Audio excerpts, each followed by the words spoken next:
Haleluya, haleluya. Shalom, selamat siang Bapak Ibu Saudara-saudari yang terkasih di dalam nama Tuhan Yesus Kristus. Kita bersyukur boleh kembali bersama dengan saya di channel Perianto Zamase. Nah, saudara, pada saat siang hari ini ada tamu yang luar biasa akan memberkati kita lewat kesaksian, bahkan firman Tuhan, ya, yaitu seorang hamba Tuhan yang dulunya adalah seorang muslimah, tapi kemudian menemukan jalan yang lurus, dan bahkan sampai saat ini melayani pekerjaan Tuhan dengan luar biasa.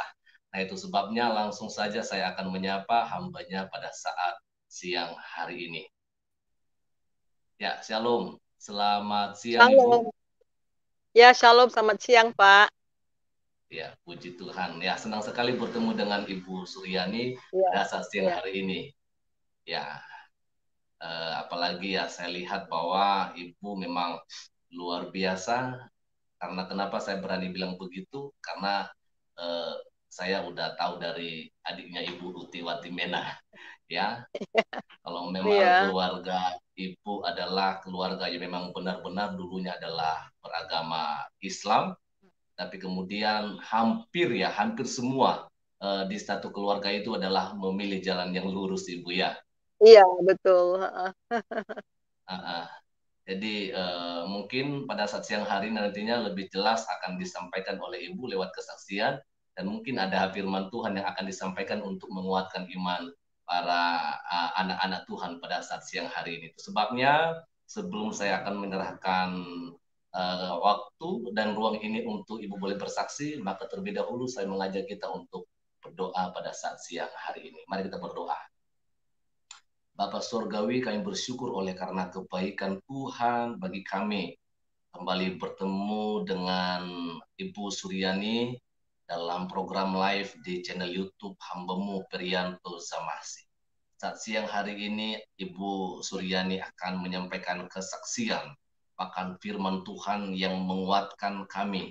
Kami berdoa kiranya Tuhan mengurapi kami berdua, bahkan terlebih Ya, hambamu amin. Ibu Suryani, bahkan juga yang berdoa kiranya segala fasilitas sarana yang akan kami gunakan, kiranya Tuhan memberkati dengan luar biasa sehingga live ini boleh berjalan dengan baik tanpa gangguan apapun.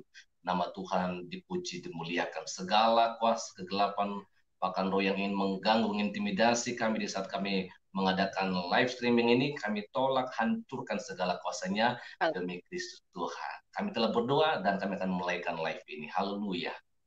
Amin. Amin. Amin. Ya, Amin. Ya. ya, Oke, ya, Bu, langsung saja saya akan serahkan waktunya untuk Ibu boleh ya. bersaksi pada saat siang hari ini.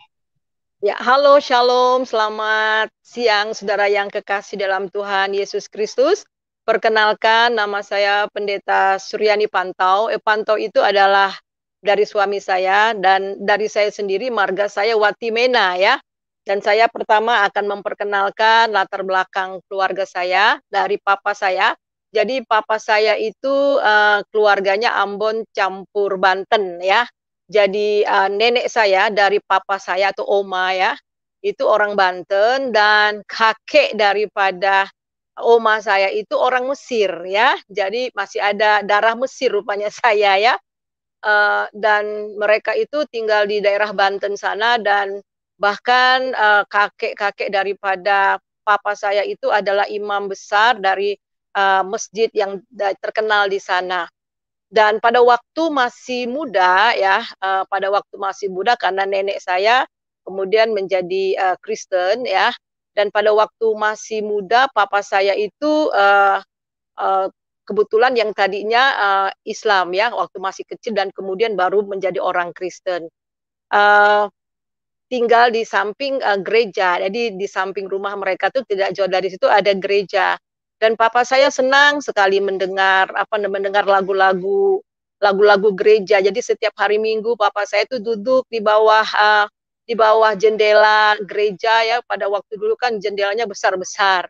Dan kemudian pendeta gereja itu suka lihat, "Nyong," katanya, "kenapa tidak masuk? Masuk saja."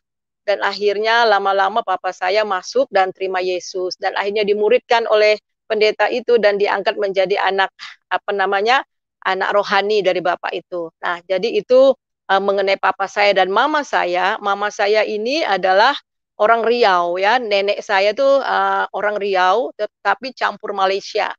Jadi kakek saya orang Riau Kepulauan, nenek saya orang Riau campur Malaysia juga. Jadi nenek saya itu cukup fanatik, kakek saya juga mereka orang Islam yang sangat taat beribadah. Nenek saya itu sudah 2 kali naik haji. Nah, mama saya waktu masih sekolah di SMA, dia sekolah di Jakarta. Waktu itu ambil keguruan. Mama saya cerita dia ketemu ada Alkitab ya. Kemudian Alkitab itu dia sobek-sobek. Kemudian setelah dia sobek-sobek, dia lempar ke tong sampah. Maaf, dia bilang begini, tahi ini Alkitab orang Kristen. Nah, ketemu sama pamannya ya, waktu itu di rumah pamannya. Loh, kenapa ini siapa yang sobek-sobek? Terus mama saya bilang, ini saya. Nggak boleh, kata pamannya. Ini kan kitab sucinya orang Nasrani. Nah, singkat kata, dan kemudian mama saya ketemu nih ya. Mama saya ketemu dengan papa saya, akhirnya mereka menikah di Riau. Kebetulan papa saya itu berlayar. Jadi berlayar ketemu di Riau dan mereka menikah. Jadi papa saya sudah Kristen. Jadi karena menikah dengan mama, akhirnya cara menikah mereka itu dengan cara Islam. Tetapi pada waktu menyebutkan kalimat syahadat, ya 2 kalimat syahadat, papa saya pada waktu bilang Muhammad Rasulullah, dia tidak bilang Muhammad Rasulullah, tetapi dia bilang Isa Rasulullah. Pelan-pelan sekali dan tidak didengar ya. Mungkin ya Tuhan buat sehingga tidak didengar orang ya, nggak jelas, dan papa saya merasa bahwa itu tidak menyangkal Tuhan. Tetapi Tuhan itu membuat sesuatu yang sangat luar biasa. Rupanya papa saya mungkin dihajar sama Tuhan, dididik oleh Tuhan, sehingga kami pindah ya setelah tinggal di Tanjung Uban yang tadinya kehidupan mapan, kemudian kami pernah tinggal di Jakarta, dari Jakarta ke Riau, dari Riau ke Kepulauan.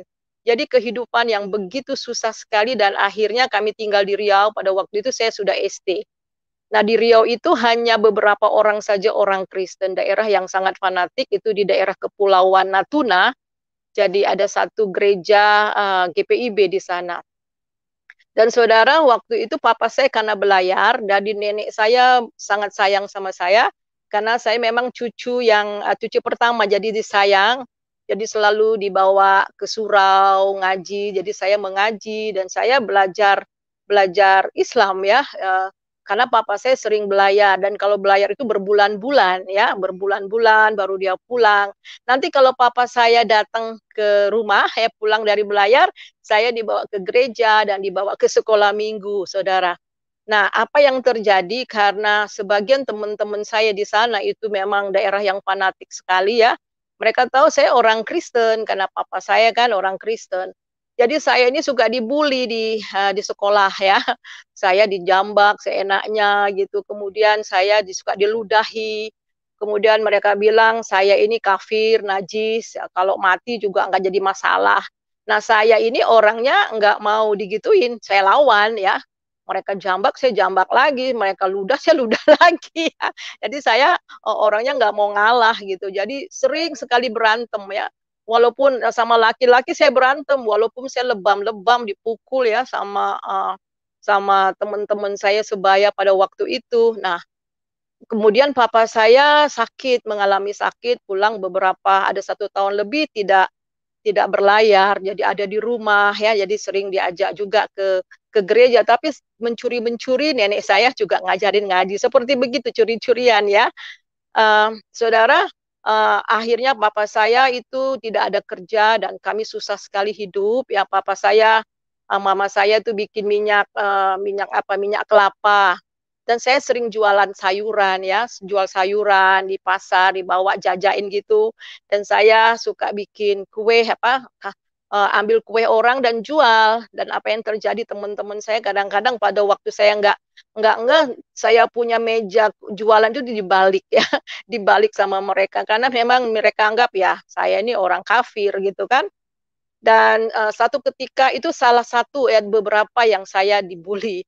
Satu kali saya main waktu main zaman itu tuh main apa namanya tuh karet ya, yeye ya, yeye ya. Kemudian saya menang, ada teman saya yang perempuan ini dia sakit hati sama saya. Jadi waktu saya sedang berjalan dengan satu teman saya, tiba-tiba dia serang saya dengan 3 orang. Jadi serang saya 3 orang, kemudian muka saya langsung dicakar, saya dijambak, saya dipukul ya. Kemudian kebetulan teman saya itu tangannya karena mau cakar saya masuk ke mulut saya. Jadi saya gigit. Karena saya sudah sakit jadi saya gigit sampai berdarah itu tangannya. Jadi sampai berdarah tangannya. Kemudian dia lapor sama abangnya dan beberapa orang laki-laki abangnya. Saya lari saudara, saya lari dengan teman saya teman yang ikut saya lari. Saya sembunyi, saya karena takut ya bisa-bisa saya dibunuh ya. Saya lari dan saya waktu itu karena di daerah pulau ya, jadi di pinggir-pinggir pantai itu ada banyak rumah-rumah di pinggir-pinggir pantai. Jadi saya masuk ke bawah kolong rumah orang. Saya sembunyi di situ sampai sudah maghrib ya. Jadi nenek saya sama mama saya itu cari-cari di mana karena saya kalau dapat mereka mau pukul saya itu ada berapa 5 apa 6 orang. Jadi saya pikir saya perempuan ini laki-laki semua. Jadi bisa-bisa saya bahaya sekali bisa mati dalam hati saya. Jadi saya sembunyi. Jadi mama saya sama nenek saya cari saya dan akhirnya teman saya yang tadinya ikut saya itu kasih tahu dan akhirnya saya dicari dan dapet. Dan akhirnya memang nenek saya nggak terima juga dibikin seperti itu dan mama saya nggak terima dan akhirnya saya lupa itu waktu itu dengan dibawa di adat atau polisi dan itu akhirnya didamaikan. Nah, saudara, seperti begitulah beberapa ya keadaan saya waktu saya masih kecil tinggal di daerah saya ya, yang begitu keras dan mungkin mereka sejak dari kecil itu sudah diajar bahwa orang Kristen itu emang kafir dan memang ya bisa aja dibully kapan aja ya. Tapi puji Tuhan ya saya nggak sakit hati, tetapi saudara karena saya orangnya yang memang tidak mau menyerah, saya lawan. Jadi setiap kali ada apa-apa dilawan ya. Dan memang akhirnya saya menjadi anak yang agak nakal gitu kan, agak nakal. Dan saya waktu masih SD saya sudah punya geng gitu ya, bukan geng teman ya teman-teman ya, teman-teman perempuan. Tetapi gengnya saya buat untuk apa? Saya kebetulan pinter kerajinan tangan. Manik-manik saya buat manik-manik, saya buat cincin, saya ajarin teman-teman ya. Kemudian bikin kembang-kembang. Tetapi juga saya ajak juga teman-teman saya itu nyolong nyolong ini, nyolong rambutan, nyolong buah-buah. Kalau dikejar kami lari ya. Jadi itu keadaan waktu saya masih kecil. Jadi karena keras gitu ya. Jadi dan satu lagi yang sangat membuat mama saya itu apa deh panik juga ya karena keadaan ekonomi juga waktu itu kurang. Um, saya suka ngambil kue-kue ya, ambil kue di pagi hari, nanti saya suruh mama saya yang bayar pada sore hari dan akhirnya mama saya marah luar biasa. Nah, saudara, tetapi dan itu kehidupan saya memang saya bagaimana ya kadang-kadang ke gereja kadang-kadang ke masjid ke surau nenek saya jadi saya tuh memang tidak tahu kebenaran yang mana kebenaran itu ya yang nenek saya ajarin kepada saya dan tetapi apa yang terjadi pada waktu tahun 1971 mama saya melahirkan adik saya yang bungsu ya yang laki-laki bungsu dan waktu itu ada pendarahan. Jadi pendarahan yang sangat hebat sekali dan mama saya bersaksi setelah dia sembuh. Itu semua sudah blooding, berdarah karena di kampung tidak ada dokter-dokter sedang adakan operasi, panggil dukun juga nggak ada. Pokoknya semua pertolongan manusia itu sudah tidak ada.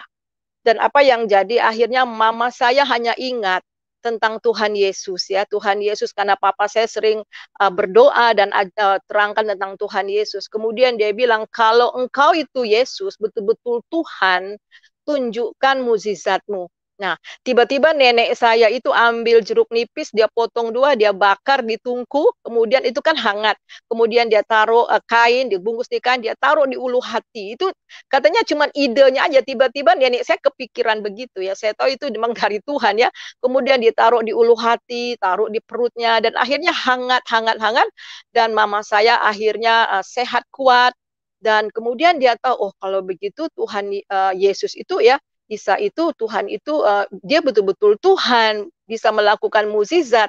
Jadi dia penasaran pengen tahu. Akhirnya mama saya baca Alkitab. Dari Kejadian sampai ke Wahyu, dari Wahyu Kejadian lagi ya. Jadi belajar betul-betul Alkitab dan akhirnya dia menemukan Yesus.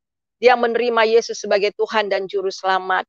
Setelah dia menerima Tuhan Yesus sebagai Tuhan dan Juru Selamat, mama saya mendengar suara pergi ke Jakarta sekolah Alkitab. Mama saya tidak tahu ya. Mama saya tidak Mama saya tidak tahu itu apa namanya sekolah Alkitab itu bagaimana, tetapi dia ikut aja taat. Dia bilang sama papa saya dan akhirnya kami pindah tahun 1974 kami pindah. Nah, saya ini masih bingung. Mama saya memang sekolah sekolah Alkitab. Mama saya sudah sekolah Alkitab, tetapi saya masih bingung ya. Saya ini mau kemana ya? Saya Kristen juga enggak, Islam juga enggak. Cuman yang saya tahu gini ya, pelajaran yang saya terima. Kalau Idul Fitri itu kan jadi dosa-dosa kita diampuni, kita suci lagi gitu. Nanti setiap tahun setahun sekali dosa kita disucikan. Lalu begitu juga Paskah yang saya dengar ya. Paskah yang saya dengar, oh Tuhan Yesus mati di atas kayu salib, sama dengan Idul Fitri. Nanti dosa-dosa saya di hari Paskah itu disucikan ya. Nanti saya bikin lagi setahun lagi dosa-dosa saya sudah berdosa disucikan lagi. Itu paham saya ya, pemahaman saya karena saya tidak mengerti. Jadi mama saya sudah sekolah Alkitab dan dia tidak juga mengajar kepada saya ya. Jadi masih bimbang, tetapi mama saya selalu boyong saya setelah sekolah Alkitab, sering kebaktian-kebaktian, kemudian adakan Bible study, ikut Bible study orang-orang dan saya ikut dan akhirnya sudah hampir 1 tahun di Jakarta saya menerima Yesus sebagai Tuhan dan Juru Selamat. Dan saya betul-betul percaya dan mengerti bahwa jalan yang lurus itu adalah Tuhan Yesus ya. Karena di Islam kan selalu berdoa, tunjukkanlah jalan yang lurus ya, seperti engkau telah berikan kepada orang-orang yang terdahulu, saudara. Dan di dalam Tuhan Yesus katakan, akulah jalan kebenaran dan hidup. Tidak ada seorang pun sampai kepada Bapa kalau tidak melalui aku. Jadi saudara, saya betul-betul menerima Yesus sebagai Tuhan dan Juru Selamat pribadi saya, dan sejak SMP itu saya betul-betul komitmen kepada Tuhan, dan saya sudah mengajar sekolah minggu, sehingga murid-murid sekolah minggu saya yang sekarang ini juga sudah anaknya sudah SMA, sudah ya, karena memang saya dari tahun 70-an saya sudah mengajar sekolah minggu, dan kemudian saya masuk SMA. Tadinya saya mau kuliah umum, tetapi Tuhan memanggil saya untuk sekolah Alkitab. Saya sekolah Alkitab. Dari SMP, SMA itu, saudara, saya kemana-mana saya bawa traktat. Ya, traktat tentang 4 hukum rohani dan sebagainya. Dan saya selalu menerangkan kepada orang-orang. Saya ketemu gelandangan-gelandangan, saya duduk, ibu-ibu yang gelandangan saya duduk, kemudian saya injili. Dan ada beberapa juga yang saya beritakan Injil pada saat itu, dan ada beberapa orang Kedar juga yang percaya kepada Tuhan Yesus. Nah, saudara, kemudian setelah saya masuk sekolah Alkitab, kemudian saya lanjut ke Filipina ya. Di Filipina itu saya ambil misi. Saya ambil misi dan saya rindu sekali bahwa saya ingin melayani di Afrika ataupun di di Cina ya, untuk jadi missionary. Tapi suatu ketika saya saat teduh saya baca bagaimana Tuhan membebaskan seorang yang gila, itu yang kerasukan setan, yang legion itu di Garasa, dan akhirnya orang itu setelah sembuh dia ingin ikut Tuhan Yesus. Tuhan Yesus katakan, pulanglah ke negerimu dan beritakanlah tentang aku, apa yang telah kuperbuat. Nah, saudara, akhirnya memang saya kembali ya. Saya ke Amerika dulu, setelah saya sekolah di Amerika, kemudian saya pulang. Dan setelah saya pulang, saya langsung mengajar di sekolah Alkitab pada waktu itu. Nah, saudara, setelah saya mengajar sekolah Alkitab, saya sudah enaklah di Jakarta, saya mengembalakan sidang juga ya. Saya sudah mengajar di sana sini. Tetapi pada waktu tahun 97, suami saya bilang begini kepada saya, sepertinya Tuhan mau kita pelayanan di di Kalimantan katanya ya, mau kita pelayanan di Kalimantan. Maksud saya apa? Waktu saya bilang maksudnya pulang pergi begitu. Enggak, kita tinggal di sana. Nah, akhir-akhir tahun 80 itu saya pernah ke Kalimantan ya. Saya masuk ke pedalaman karena kami merintis gereja ya. Gereja kami itu GSI, Gereja Sahabat Indonesia. Dan waktu saya sedang mandi di sungai ya, mandi di sungai ada pisang goreng lewat, mengerti maksud saya ya. Nah, saudara, saya tidak akan pernah berpikir bahwa suatu kali kelak saya akan ke sana. Tapi suami saya bilang kita akan melayani di sana full time. Saudara, saya betul-betul seperti disambar petir di siang bolong. Bayangin ya saudara, saya ini setiap tahun ya pada waktu mahasiswa saya juga di wisuda, dan saya salah satu juga yang menumpangkan tangan untuk mereka pergi mengutus mereka. Tetapi kali ini Tuhan mau utus ke pedalaman, saya mikir 7 keliling. Dan saya diam 1000 bahasa, dan saya tidak ngomong apa-apa sama suami saya. Saya tidak bilang tidak, dan saya juga tidak bilang iya. Saya takut bilang iya, ya, karena saya takut tinggal di sana, ya, tinggal nanti anak saya bagaimana, sekolahnya bagaimana, ya, itu daerahnya kumuh dan sebagainya, itu dalam pikiran saya. Dan saya takut juga bilang tidak, karena kalau saya bilang tidak, kalau memang itu kehendak Tuhan, saya takut sama Tuhan. Jadi saya berdiam diri selama 3 tahun, saudara, lama 3 tahun ya. Tetapi dalam 3 tahun itu saya tanya sama Tuhan. Saya tanya sama Tuhan, apa ini benar ya? Kami akan ke sana, apa Tuhan mau kami jadi missionary? Dan semakin saya berdoa, saya melihat hutan, saya melihat sungai-sungai, dan saya rupanya ingat pada waktu saya masih SMP, SMA tuh saya senang sekali pengen ketemu sama orang Dayak ya. Kalau ada buku-buku tentang Kalimantan, orang Dayak, dan saya selalu baca itu. Dan ternyata waktu saya di Filipina juga tesis saya ya, itu saya bawa tentang ini juga rumah adat orang Dayak, tentang kebudayaan Dayak. Dan waktu di SMA, saya pengen sekali ketemu sama orang Dayak, dan saya ketemu 2 orang, itu ya, orang Samarinda. Nah, saudara, sebenarnya itu hati dalam saya itu sudah ditanamkan Tuhan ya. Pada suatu ketika saya itu akan pergi ke daerah Kalimantan dan melayani 12 tahun di sana. Nah, pada waktu saya sudah ada sidang, mengembalakan sidang, mahasiswa-mahasiswa itu banyak dari Kalimantan Barat yang praktek di tempat saya. Dan akhirnya saudara, setelah 3 tahun ya, setelah Tuhan ingatkan itu, akhirnya, dan saya pernah bilang, Tuhan saya pengen ke pedalaman waktu saya masih sekolah di Filipina dulu. Dan akhirnya setelah Tuhan ingatkan itu, saya bilang, oke Tuhan, saya menyerahkan, terserah Tuhan, Tuhan mau pakai saya kemana aja, saya siap Tuhan. Saya bilang, apapun kondisinya dan bagaimanapun keadaannya, I'm ready. Saya bilang sama Tuhan. Kemudian setelah 3 tahun itu, suami saya, karena kami ketemu di Filipina, dia sekolah di sekolah musik. Nah, sekolah musiknya itu akan mendirikan sekolah musik bertaraf internasional di Taiwan, dan se-Asia itu ditawarkan 7 beasiswa, dapat beasiswa 1.600 US dollar waktu itu ya. Jadi saudara, nah ini menjanjikan karena ini bertaraf internasional, kelas dunia ya. Jadi ditawarkan untuk 1 kali saja. Jadi suami saya tunjukkan email itu yang dari dari dosennya, gurunya yang waktu dulu pernah di Filipina, ditawarkan kepada dia. Dan saya bilang begini, kan kita berdoa untuk Kalimantan, kita berdoa untuk Ngabang. Saya bilang, dia kaget, dia kaget, betul. Yang benar katanya, ini nggak nyesel. Di Kalimantan itu kita hidup susah loh, kemungkinan kita hidup susah, kita nggak ada gaji katanya. Tetapi ini kalau ke Taiwan ini nih lumayan ini, katanya bilang itu kelas dunia ya, ada menjanjikan lah gitu ya. Tapi saya bilang enggak lah, kata saya bilang kan kita sudah berdoa untuk itu. Dan akhirnya suami saya bilang oke, kalau memang betul-betul mau ke Kalimantan dan siap. Lalu kami berlutut, kami berdoa, kami menyerahkan hidup kami sepenuhnya untuk dipakai sama Tuhan, dan kami serahkan dan kami persiapkan semuanya ya. Setengah tahun setelah itu baru kami pindah ya, dengan pindah bawa semua ya pergi ke Kalimantan, saudara.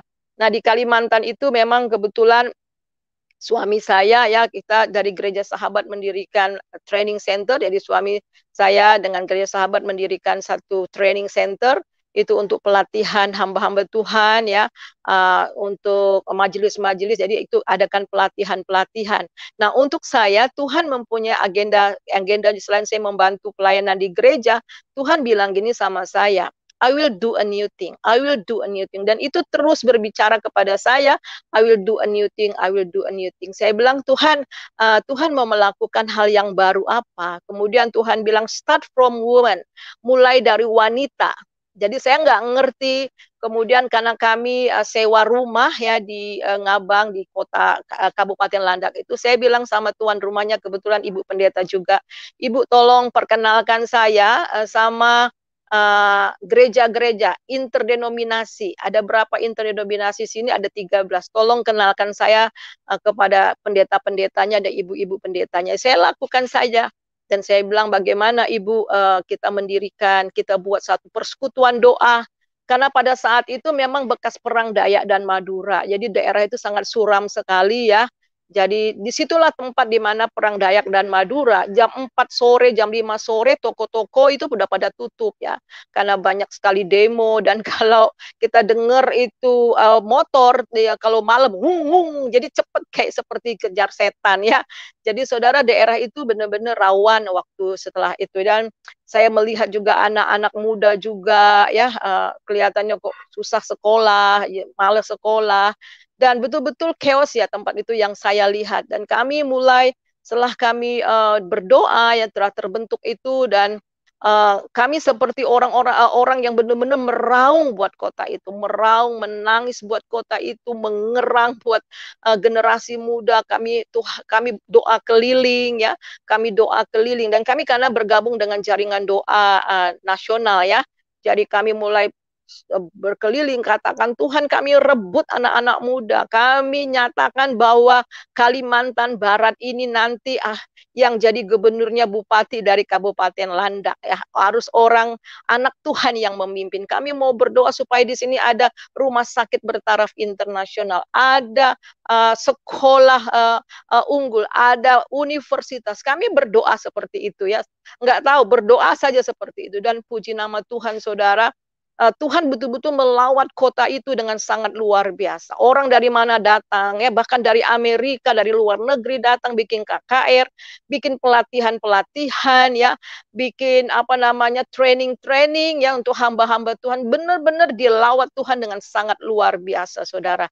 Jadi itu terjadilah perubahan-perubahan. Dan kemudian gubernur Gubernur Cornelis itu datang dari Landa dan memerintah selama 2 periode, dan perubahan-perubahan, dan sampai sekarang perubahan. Dan apa yang kami doakan waktu itu ya, rumah sakit bertaraf internasional, dan kemudian dibangun ya, ada sekitar 9 apa 10 hektar, dan luar biasa anak-anak yang yang tadi males sekolah ya, sudah ada perubahan. Dan kalau saya pergi ke Jogja, ke Jakarta, di UPH dan beberapa universitas, dan kemudian saya dengar juga ya bahwa banyak sekali orang-orang Kalimantan yang masuk ke dokteran dan sebagainya, itu dahsyat banget.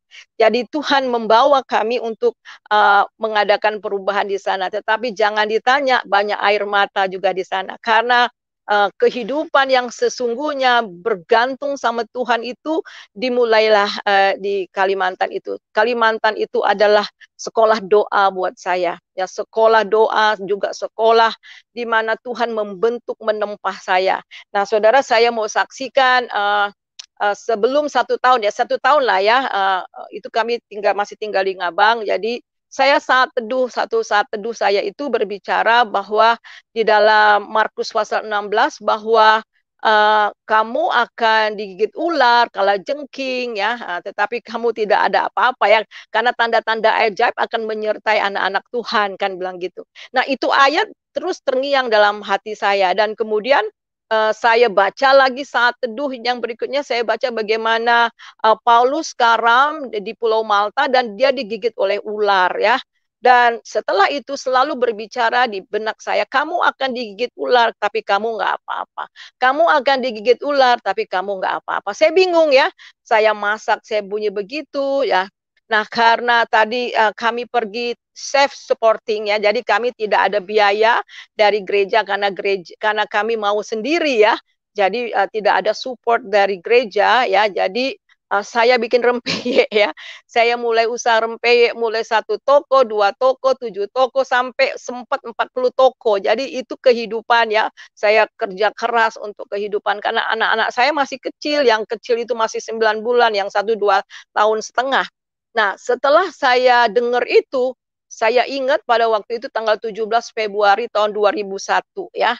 2001. Jadi saya bawa mobil, saya nyetir mobil, kemudian suara itu terus, kamu akan digigit ular, tapi kamu tidak apa-apa. Kamu akan digigit ular, kamu tidak apa-apa. Saudara, ular itu adalah yang sangat saya takuti ya. Nah, lalu karena itu terus terngiang di benak saya bilang, oke Tuhan, baik Tuhan, saya akan digigit ular, tetapi saya tidak apa-apa, Tuhan pelihara saya selamat, saya tidak apa-apa. Betul, saudara. Dan saya pulang ke rumah, ada tamu, jadi suami saya nemenin tamu, dan saya ke belakang, itu rumah panggung ya. Saya ke belakang, saya pakai celana pendek, saya pakai apa namanya bangku jongkok kecil itu, dan saya mulai ngelem rempeyek saya. Saya lem rempeyek saya pakai pelita ya. Dan kemudian tiba-tiba saya lihat di kaki saya ada butiran darah. Saya bingung kenapa ada butiran darah. Kalau gigit nyamuk nggak akan butir betul-betul butiran darah. Jadi saya ambil kayu ya, saya elap begitu ya. Kemudian keluar lagi, ada 3-4 kali keluar itu butiran darah. Saya sampai geleng-geleng kepala, ini apa ini ya? Kok aneh ya? Ini kalau butiran darah kan pasti ditusuk kan keluar itu. Kemudian saya merasa di sebelah kiri saya itu, karena itu rumah panggung, ya itu dingin. Itu jalan merayap-merayap gitu. Saya pikir itu angin dari bawah. Setelah saya lihat, saudara, ternyata itu ular. Ular berbisa sekali, saudara. Itu melilit-lilit ya, ukurannya kecil, hanya panjang begitu ya. Melilit-lilit di kaki saya ya. Saya langsung sepak itu ular. Dan saya berteriak, darah Yesus, ular! Saya bilang ya. Jadi tetangga saya pada turun, mereka panggil saya mami. Mami, ini gigit ular. Semua pada datang, ambil kedebong pisang, anak kedebong pisang, taruh. Pokoknya apa yang mereka bisa kerjakan deh ya. Suami saya juga udah mondar-mandir ke sana kemari, kemudian dia ambil kaki saya, dia isap, maksudnya mau ambil isap, dia punya bisa itu ya. Jadi, tetapi saya diam saja. Tetangga-tetangga saya bisik-bisik, itu tetangga saya itu 10 menit mati gigit ular itu. Kemudian ada yang bilang, oh di tempat saya paling lama itu setengah jam mati. Tapi saya diam saja ya, saya tahu karena firman Tuhan kamu akan digigit ular dan kamu tidak apa-apa gitu ya. Dan akhirnya puji Tuhan ya, sampai sekarang saya hidup, haleluya. Terus teman saya yang punya rumah, Bu, rumah kami nggak pernah kena datang ular loh Bu, katanya bilang, ini baru kali ini. Terus mereka bilang, ya itu kiriman Bu, kiriman. Ah masa iya sih, saya bilang, masa ada kiriman-kiriman zaman sekarang, Ibu nggak tahu sih, itu mau nguji Bu, mau nguji katanya. Dan memang ya, besok minggu depannya juga suami saya di teras injak pakai sendal, injak kirain kadal, ternyata itu ular berbisa juga, ular tanah. Dan anak saya juga ada datang lipan juga dekat tempat tidurnya, dan ada beberapa kali masuk ular ya. Padahal rumahnya itu apa namanya ya, di ya kota ya, walaupun memang ada di sebelah sana agak rawa-rawa, tapi yang punya rumah bilang itu nggak pernah masuk seperti itu. Jadi saya tanya, apa benar Tuhan ini saya dikirim orang atau ular kiriman orang atau apalah gitu ya. Dan saya waktu saya pejam mata saya berdoa, emang saya lihat satu wajah. Saya lihat satu wajah di mana setiap hari kalau saya mau bikin rempeyek itu bahan-bahannya saya beli di situ, saudara. Ya sering banyak saya di situ. Ada beberapa tempat di situ salah satunya. Dan akhirnya besok pun saya langsung ke sana. Dan betul dia nggak mau lihat muka saya. Ya, dia begini, dia nggak berani lihat muka saya. Dan puji nama Tuhan, beberapa waktu kemudian dia bertobat terima Yesus. Jadi saudara, saya melayani di sana. Dan kalau saya melihat bagaimana perjuangan melayani di sana, itu betul-betul karena Tuhan ya. Saya pernah jalan kaki 4 jam, dari jam 12 malam sampai ya sampai ke tanah aspal itu jam 4, kemudian saya harus bawa mobil lagi 1 jam, dan saya ada ke tempat-tempat Kalimantan Barat, di tempat-tempat yang lain, dari kabupaten yang lain, ada naik speed riam-riam ya, riam-riam yang bergejolak begitu. Kalau sudah kalau sudah gejolaknya yang sangat luar biasa, kami nepi, dan di tepi itu kami harus jalan ya di lereng-lereng bukit itu ya, hanya pegang kayu, akar-akar kayu ya. Dan saya bingung sekali setelah saya flashback semuanya, kok saya bisa lakukan semua itu ya. Kok saya bisa lakukan, dan itu semuanya karena Roh Kudus. Dan setelah 12 tahun suami saya bilang sudah waktunya kita pulang, karena saudara dia mendapat dapat satu ayat di mana Paulus berpisah dengan jemaat di mana waktu itu, di Korintus atau di mana ya, berpisah dan kemungkinan tidak bertemu lagi. Terus Tuhan bicara kepada dia, kamu 3 tahun lagi aku akan panggil ke rumah Bapa gitu ya. Jadi suami saya bilang kita pulang, dan Tuhan bilang 3 tahun lagi umur saya. Jadi saya tidak mau dengar, bisa aja kamu, saya bilang gitu, masa begitu, saya bilang gitu ya, mana mau ya istri kalau suami mau pergi begitu ya. Jadi akhirnya kami pulang memang, dan saya lupakan itu, saya lupa perkataan itu. Benar-benar saya sudah lupakan, dan kami pulang ke Jakarta karena anak-anak kami harus melanjut sekolah SMP dan SMA. Dan ternyata memang betul saudara, setelah 3 tahun ya, setelah 3 tahun suami saya dipanggil Tuhan ya, dan dipanggil Tuhan, dan satu hal yang sangat luar biasa. Kalimantan itu adalah masa pendidikan, dan Tuhan sekarang membawa saya dari tempat ke tempat, dari bangsa ke bangsa juga ya. Saya melayani juga di luar negeri, sering juga dipanggil ke luar negeri melayani Tuhan, dan melayani di jaringan doa wanita yang tadinya saya hanya fasilitator untuk Kalimantan Barat, sekarang saya mentor untuk Pulau Kalimantan, dan sering membawa training-training ya itu. Dan sampai sekarang saya mengembalakan sidang. Jadi sejak saya terima Tuhan Yesus, mengambil keputusan untuk menerima Yesus sebagai Tuhan dan Juru Selamat, sejak saya masih muda, masih belasan tahun saya sudah melayani Tuhan, dan sekarang umur saya sudah hampir 59 tahun ya, saya tetap melayani Tuhan, dan semangat saya tidak pernah berubah dari awal saya terima Dia sampai sekarang ini ya. Itu saja kesaksian yang saya berikan. Semoga kesaksian saya ini menjadi berkat saudara. Ya, satu kali Yesus, tetap Yesus selamanya. Karena hanya Dialah jalan kebenaran, dan di luar Dia tidak ada keselamatan. Itu saja, Pak Faryanto. Amin. Haleluya. Baik, terima kasih ya Ibu Suryani ya untuk kesaksian yang sangat luar biasa pada saat siang hari ini. Ya, tadi sebenarnya saya belum tahu ya Bu ya dari Ibu Uti ya. Karena Ibu Uti kan adiknya Ibu ya yang nomor 3 ya Bu ya. Ya, betul. Saya belum tahu kalau sebenarnya keluarga Ibu itu rupanya keturunan dari Mesir juga. Iya, iya, dari nenek sebelah bapak ya. Ada. Jadi itu sekarang akhirnya saya telusuri. Sebelum papa saya meninggal, dia pesan sama saya, tolong cari keturunan Raja Mesir. Istilahnya ya, mungkin bukan raja tapi istilahnya. Itu ada kelompok yang namanya keturunan Raja Mesir. Dan saya tanya-tanya, Pak, itu memang ada. Dan ada kuburannya juga itu ya di Banten sana. Cuman saya belum sempat ke sana ya lihat. Ya. Dahsyat. Ibu Ti nggak ngomong sih, Bu. Atau Iya. memang Ibu Ti juga nggak tahu? Tahu. Mungkin dia lupa kasih tahu kali. Iya. Ya. Luar biasa. Oke, di sini kita akan menyapa dulu, ada hambanya Bapak Muhammad Kace. Oh iya, ketemu lagi Pak. Shalom Pak Muhammad Kace. Ya. Salam, selamat siang Ibu Eni Suryani. Iya, selamat siang juga Pak Muhammad Kece. Ya. Selamat siang hambanya Pak Perianto. Iya. Saya ini sedang jalan-jalan pas mencet kok ada StreamYard itu.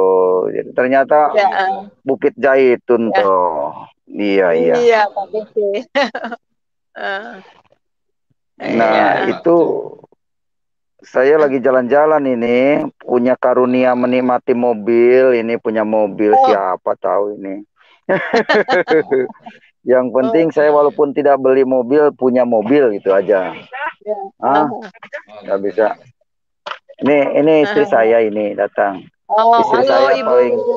Halo.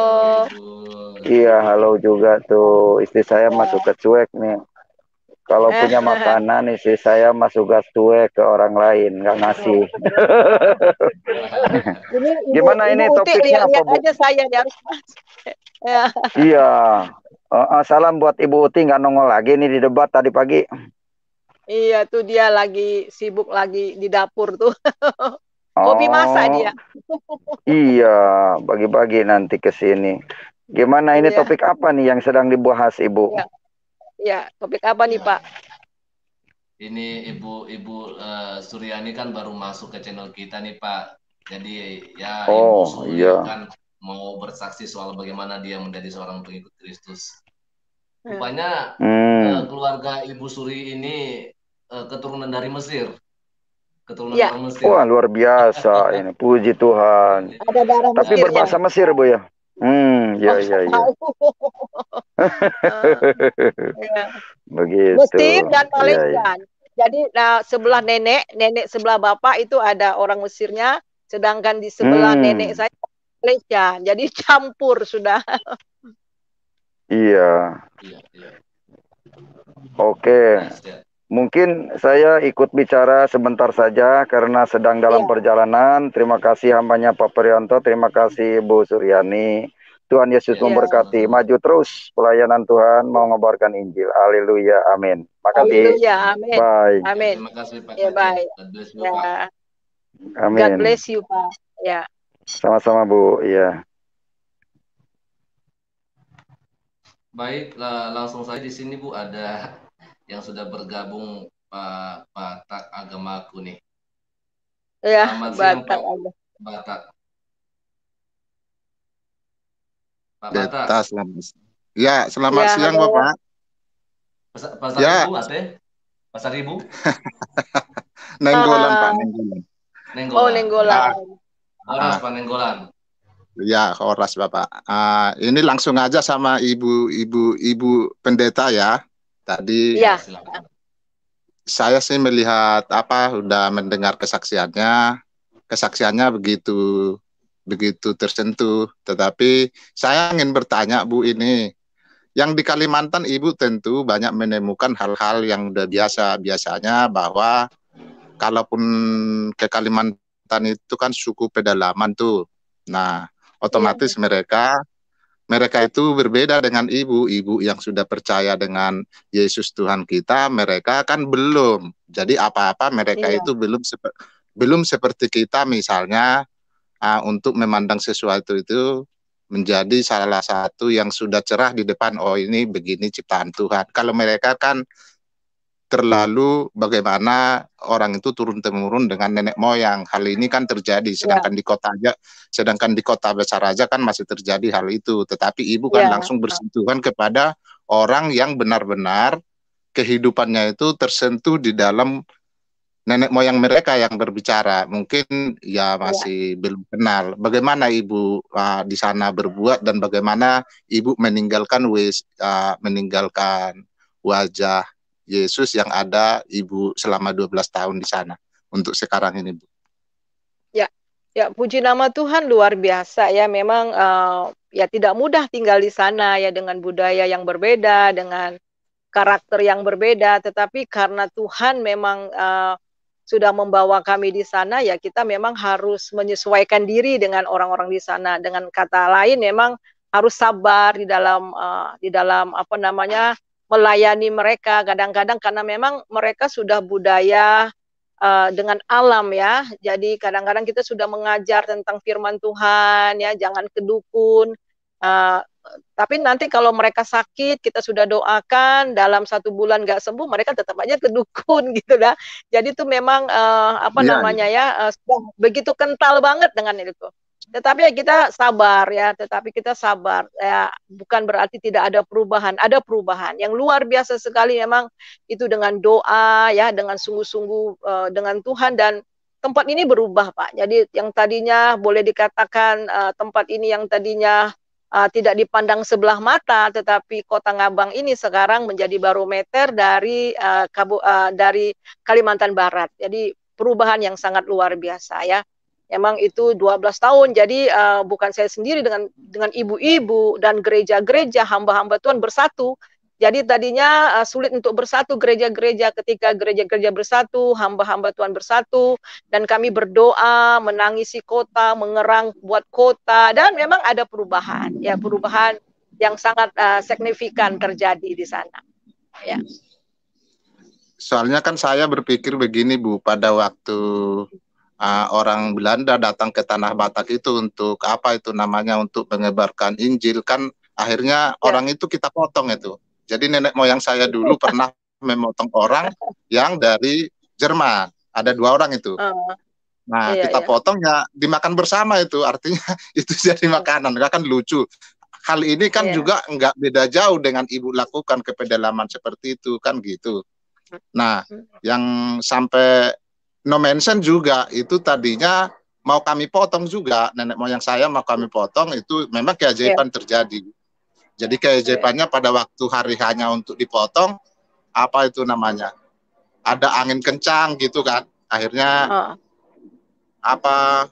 no mention itu waktu itu pas hari hanya kita sepakat bahwa mereka ini harus dipotong gitu. Tapi ya itu memang ada ajaibnya, dia dikelilingi angin kencang begitu, berputar-putar sampai semua bereda.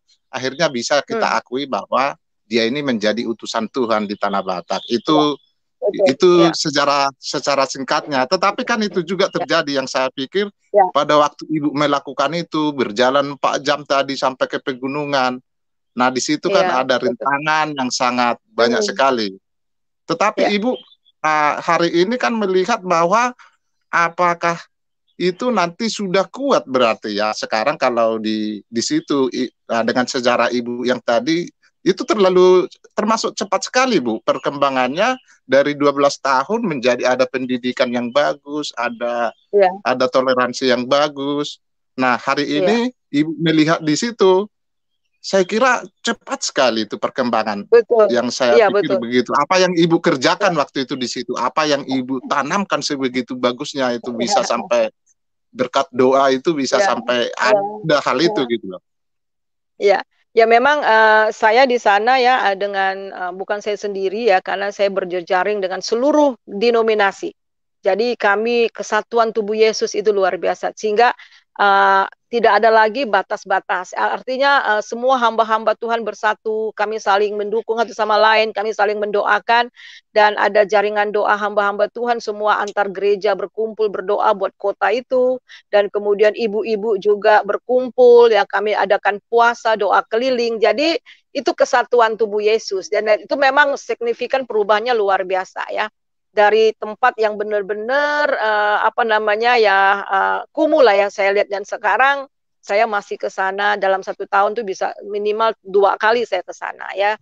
Jadi kami adakan training center, dan kemudian juga saya interdenominasi ibu-ibu ini kita adakan ibadah-ibadah ya, training, dan kebetulan kami bergabung dengan jaringan doa nasional JDN dan JDW itu kami ada 2 tahun sekali itu ada pelatihan di Jakarta, kadang di Bali, kadang di Balikpapan, dan saya ajak semua ibu-ibu yang dari kampung itu untuk pergi ke Jakarta. Yang kadang-kadang pernah sampai 105 orang datang. Tahu nggak saudara, waktu mereka, kenapa saya begitu? Supaya paradigma mereka berubah. Mereka melihat Jakarta, mereka melihat dunia luar ya. Waktu itu ada orang yang dari kampung, mereka kumpul duit dan akhirnya pergi. Waktu di pesawat mereka bilang gini, oh terima kasih Tuhan Yesus, saya bisa naik pesawat gitu kan. Dan saya bawa mereka untuk lihat training, kemudian pelatihan baik di Jakarta, baik di di Balikpapan, di Bali, di mana saja, di Batam, di mana. Jadi nah sekarang setelah saya meninggalkan tidak lagi tinggal di sana, dan jaringan doa wanita ini begitu maju ya, mereka bahkan maju ya. Jadi mereka sudah berjalan begitu lancar, maju ya, jadi bertumbuh. Jadi Pak itu karena gereja-gereja bersatu. Ketika gereja-gereja bersatu, itu perubahan pasti terjadi. Jadi gitu. Satu lagi Bu ya, ya. Nah, yang saya ingin tanya, kan Ibu juga bukan hanya berhadapan dengan gereja-gereja itu bersatu, tapi bagaimana dengan agama pihak lain memandang Ibu di sana? Oh, ini kan akhirnya seperti apa itu namanya? Seperti dua agama yang masuk ke sana kan itu juga saling berbenturan. Apa Ibu juga mengalaminya di sana, Bu? Ya, kebetulan di sana kan orang Kalimantan Melayu ya, Melayu Kalimantan. Nah, nenek saya ini kan dari orang Melayu, jadi saya bisa masuk ke situ ya. Mama saya, jadi ya Tuhan udah persiapkan begitu. Dan ingat pada waktu saya di Filipina itu kan Bang, kembali ke negerimu, dan ternyata termasuk juga kepada orang Melayu ya, orang Melayu. Jadi saya bergaul baik, saya membina hubungan ya. Selama saya tinggal di sana, saya belum pernah berbentur dengan orang Melayu, orang Islam, dan hubungan saya baik sekali dengan mereka ya. Kalau apa namanya, kalau hari Idul Fitri ya, ada apa namanya Lebaran itu saya datengin, saya kunjungin semua ya, semua rumah saya kunjungin, sampai puluhan rumah saya kunjungin dalam beberapa hari. Jadi saya benar-benar membina hubungan yang dekat. Kalau ada yang meninggal saya datang, kalau ada acara-acara pun saya datang ya. Pernah satu kali, karena kami ini dari Jaringan Doa Nasional, kami mempunyai satu program untuk berdoa 40 hari ya, khusus untuk orang-orang Kedar, untuk orang-orang Melayu, untuk orang-orang Muslim, kita doakan. Jadi mereka berdoa 5 waktu, kami juga 5 waktu berdoa. 1 jam sebelum mereka berdoa, kami sudah berdoa, memberkati mereka supaya mereka mendengar Injil. Dan apa yang jadi waktu saya Lebaran itu ya, saya datengin ada satu ibu. Jadi satu ibu itu saya datang mukanya muram. Saya bilang, kenapa ibu muka muram? Suami saya Bu sudah berapa lama nggak pulang-pulang, udah 4 bulan. Terus saya bilang, boleh nggak saya doakan ibu kepada Isa Al-Masih ya? Ada kan Isa Al-Masih kan, Tuhan Yesus Isa Al-Masih. Ya boleh Bu ya. Saya doakan, saya bilang, Isa Al-Masih junjungan kami, Tuhan Yesus, tolong jamah Tuhan suaminya ibu ini yang sudah 4 bulan tidak datang. Dan saudara mau tahu nggak? Malamnya datang itu Bapak. Malamnya datang, pulang. Ya kayak gitu. Ini banyak mukjizat. Jadi saya betul-betul terbuka. Saya punya mobil dibawa dari Jakarta ya, jam 2 malam ya. Jam 2 malam orang ketok pintu. Mami, tolong istri saya mau melahirkan. Kami bangun bawa. Itu mobil kami itu bawa orang mati pun pernah ya, bawa orang mau menikah pakai itu, kemudian orang sakit. Jadi kami terbuka ya. Jadi benar-benar kami membangun hubungan dengan orang-orang yang di sana. Bahkan dengan bupati pun kami dekat ya. Ibu-ibu itu dibawa ke pendopo untuk doakan. Jadi saya dekat. Jadi baik Muslim itu sangat dekat, sampai sekarang pun hubungan kami dekat ya dengan mereka. Dan kalau mereka mau tanya tentang Tuhan Yesus, mereka sudah nggak segan-segan, karena hubungan saya dengan mereka dekat itu ya, membangun hubungan yang dekat dengan mereka itu Pak ya. Ya, terima kasih Bu Pendeta, terima kasih ya, Pak Prianto. Ya, sama-sama Pak, terima kasih Pak. Ya, shalom Pak, berkati ya. Shalom Pak ya. Oke, di sini ada ambanya ya, Om Yosua Muhammad Yasin. Shalom, selamat siang Om. Ya, saya pernah dengar nih kesaksiannya luar biasa. Pak. Shalom Ibu, Tuhan berkati Bu. Ya, Tuhan berkati Pak Yasin ya. Dahsyat kesaksiannya Bu, ya luar biasa Bu. Ya. Memang itu kita dalam membangun hubungan gitu harus Bu ya. Saya juga di sini di keluarga, saya kan keluarga Muslim semua, puji Tuhan. Saya juga kadang-kadang akrab dengan mereka. Ya, dengan tetangga-tetangga di sini juga akrab. Memang seperti itu, harus kita jalin hubungan komunikasi dengan baik Bu. Jadi kalau memang kita untuk menjangkau jiwa-jiwa kepada mereka, itu silaturahmi kepada mereka dengan baik. Iya, luar betul. biasa kesaksiannya, harus menjalin silaturahmi dengan mereka untuk menjangkau. Iya. Dan jangan pernah mengatakan Yesus di hadapan mereka. Iya. Dalam penginjilan kepada mereka jangan bilang kata Yesus kepada mereka. Kalau dibilang kata Yesus mereka akan menolak. Tapi kalau mereka sudah akrab, jalan silaturahmi, ya puji Tuhan. Kalau sudah akrab mereka mau nanya, ya. Yang penting keakraban dulu lah sama mereka. Betul, betul. Membangun hubungan yang dekat. Jadi saya kan waktu di sana saya menyiar radio juga. Jadi saya menyiarkan radio setiap hari Minggu, dan itu kan pakai shortwave ya. Jadi sampai ke pedalaman-pedalaman itu bisa mendengar. Jadi orang lagi ke sawah, lagi noreh, lagi apa tuh mereka dengar saya punya radio. Dan ternyata pendengar saya itu bukan hanya orang Kristen tapi juga orang Islam, karena mereka dekat dengan saya, ibu-ibu. Pernah satu kali saya ke Jakarta kan, saya ke Jakarta 2 minggu saya tidak nyiar. Lalu ketemu sama ibu-ibu. Bu, katanya, kenapa ibu suaranya tidak terdengar sudah 2 minggu? Oh, saya ke Jakarta. Oh, ibu dengar saya juga. Itu kan Kristen punya. Barang bagus masa tidak mau dengar, katanya. Jadi gitu. Orang barang bagus masa nggak dengar. Jadi hubungan dekat ya. Iya, pertama itulah kita silaturahmi sama mereka. Iya. Kalau mereka sudah akrab sama kita, seperti saudara sendiri, mereka terasa sungkan sama kita. Itu baru masuk penginjilan. Dan dalam penginjilan luar biasa, betul. Yang luar biasa kalau Natal itu mereka ke rumah saya semua loh, Pak. Oh, puji Tuhan ya. Ya, mereka dan saya ke rumah mereka ke rumah saya, penuh itu.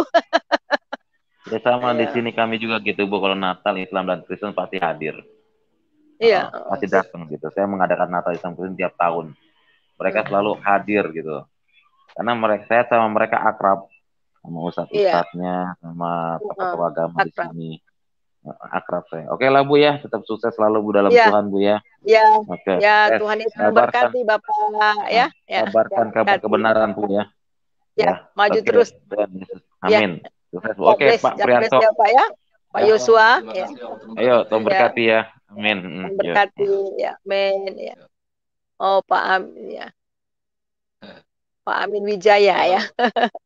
Ya, sebelum kita berikan kesempatan untuk kok malah keluar.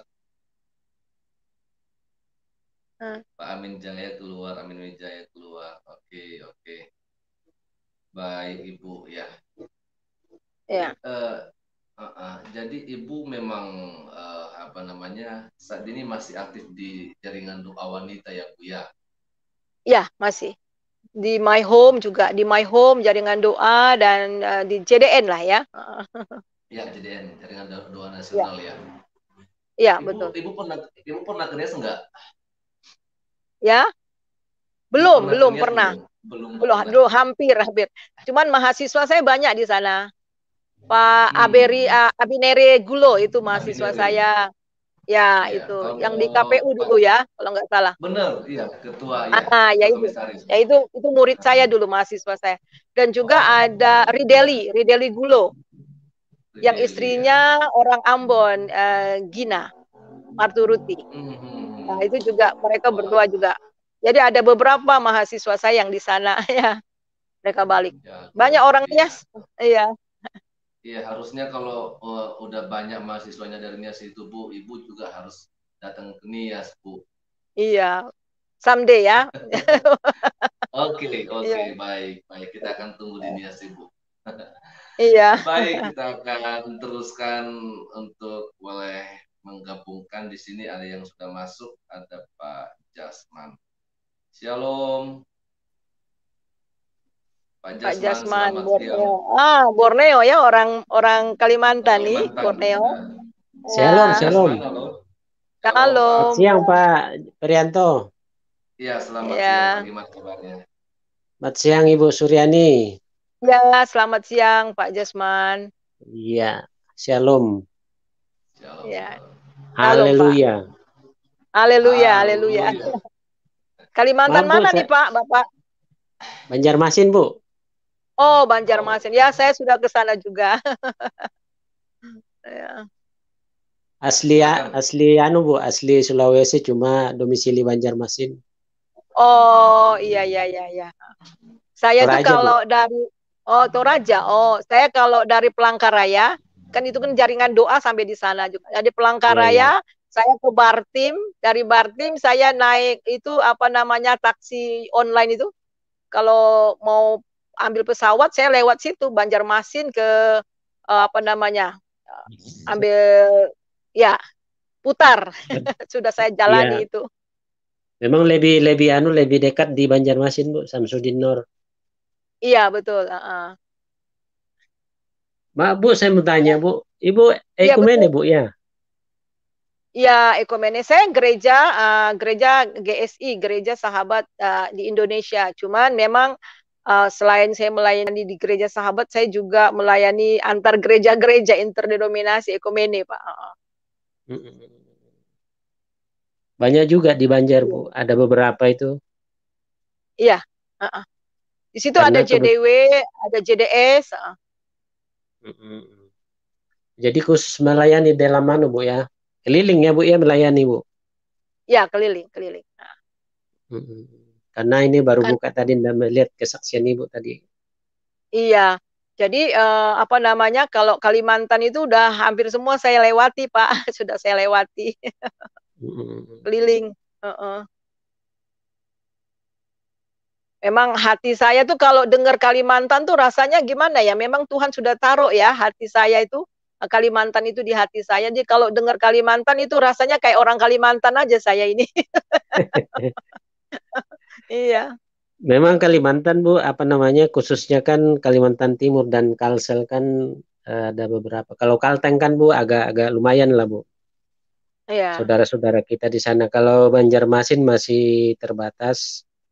Iya, Cuma ada betul. beberapa setelah masuk ini apa? Setelah proaktif PGI ini di Banjarmasin banyak juga penyebaran Bu. Khususnya saudara-saudara kita kan dari Betani. Iya.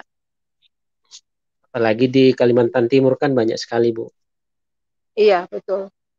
Iya. Ya dan saya juga mungkin Bu, apa namanya memang pelayanan Ibu ini kan apa namanya luar biasa Bu ya, karena apa namanya persekutuan doanya yang saya dengar tadi itu satu kali apa mendoakan orang sampai bisa kembali langsung suaminya.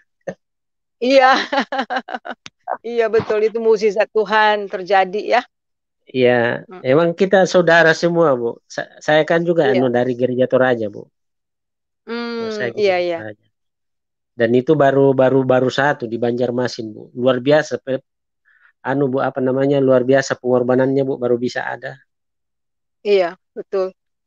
Karena memang kita sulit Bu. Dengan adanya ini kan banyak apologet termasuk Pak Perianto ini menghadirkan orang-orang yang termasuk murtadin itu kan banyak sekali yang membuat apologet dan langsung membuat YouTube dan langsung bersaksi bahkan menghadirkan saudaranya sendiri, saudara-saudara dari Muslim untuk bersaksi dengan itu. Nah ini juga Bu, mungkin apa namanya Bu, kan itu ada kalau nggak salah Bu, saran aja Bu, masukan Bu. Iya. Ada sekarang organisasi kita yang MUKI Pak Prianto ya.